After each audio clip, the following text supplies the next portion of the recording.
এবং monitoring cell বানানোর জন্য, যাতে করে পরবর্তীতে যে কোনো সংস্থা, সংবাদ মাধ্যম অথবা ক্যান্ডিডেট নির্বাচনের পর সেখান থেকে সেই ভিডিও রেকর্ডিং 9টা থেকে বিকাল পর্যন্ত যেটা নির্বাচন সেটা আনতে পারে। এটাতে 50%, মানে ওই যে আমরা এখন বলি না ভোট বাক্স খালি নাকি, এই ক্যামেরা দেখলে 50%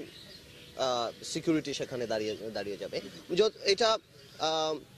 আজকের দিনে ফিনান্সিয়ালি খুব একটা ইম্পসিবল না, কারণ 300 সিটে 100 করে যদি আমরা কেন্দ্র ধরি